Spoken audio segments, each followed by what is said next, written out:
Have you ever wondered what really happens to your body when you take creatine every day? It's one of the most popular supplements out there, especially for muscle gains. But what if I told you that alongside its impressive benefits, there are some hidden risks you should be aware of? Creatine can supercharge your muscle growth and help you become bigger and stronger in just a few weeks. But let us take a deeper dive into how it works and what actually happens to your body when you consume 5 grams of creatine daily. First, let's understand the science behind creatine. It works like a backup battery for your energy. Every time you move, think, or even blink, your body uses energy. Creatine helps recharge that energy much faster, which is why it's so popular among athletes. The real magic, however, shows up when you track the results week by week. In the first week, something amazing happens.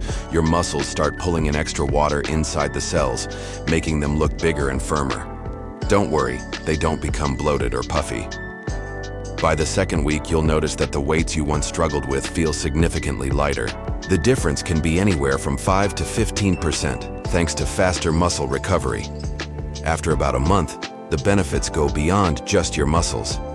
Your brain starts to feel sharper, your memory improves, and even those late-night work sessions become easier. Creatine doesn't just enhance your physical strength, it enhances your mental energy too. Now let's address the 2 most common ways people take creatine. You have 2 options. The first one is a loading phase, where you take 20 grams a day, split into 4 doses throughout the day for 1 week. After the first week, you drop it down to just 3 to 5 grams a day. The second option is a more gradual approach. You simply start with 3 to 5 grams daily right from the beginning. This method might take a few more weeks to show results, but in the end, both methods give you the same outcome. Before we dive into the hidden risks, let's bust some of the most popular myths surrounding creatine. First, let's talk about kidneys. Some people claim that creatine damages the kidneys, but studies conducted over 20 years on healthy adults show that this is simply not true. If you already have kidney issues, it's important to consult with your doctor. But for healthy people, creatine is totally safe. Next, there's the myth that creatine causes hair loss.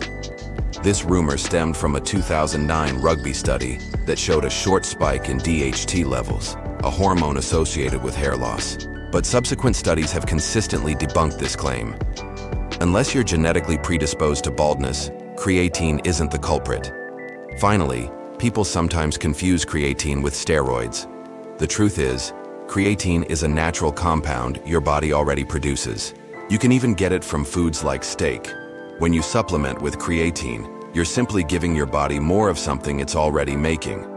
Now, let's address some of the common concerns about creatine.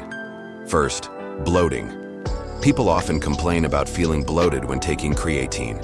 But the truth is, it's just water being pulled into your muscles, which helps them look bigger and firmer. It's not fat. As for dehydration, creatine actually helps you stay more hydrated by pulling water into your muscles. It's not going to make you dehydrated like many believe. Another concern is sleep.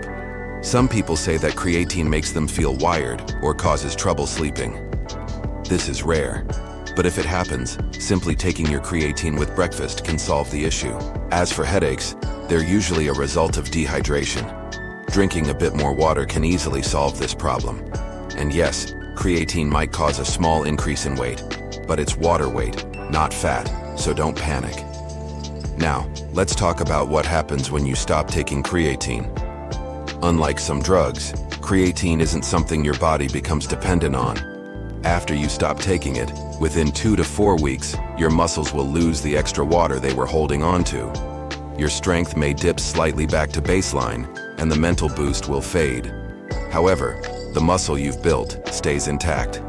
Creatine isn't just for bodybuilders and gym-goers. It can benefit other groups like seniors, women, and even vegans.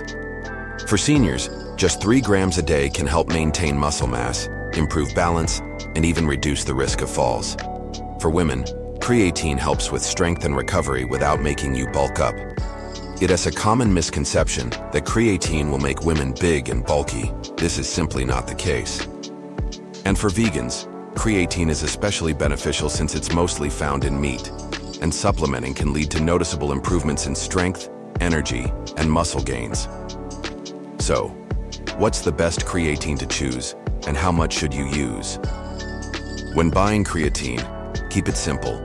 Opt for creatine monohydrate. It's cheap, proven, and has been thoroughly studied. Skip all the fancy ethyl ester versions you see marketed everywhere. As for when to take it, post-workout is a good time, ideally with some protein and carbs. But remember, consistency is more important than timing. Lastly, don't double scoop.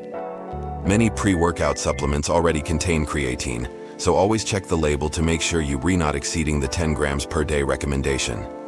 When it comes to actually taking creatine, here's a simple way. In the morning, just add about 5 grams of creatine to your coffee, oatmeal, or water.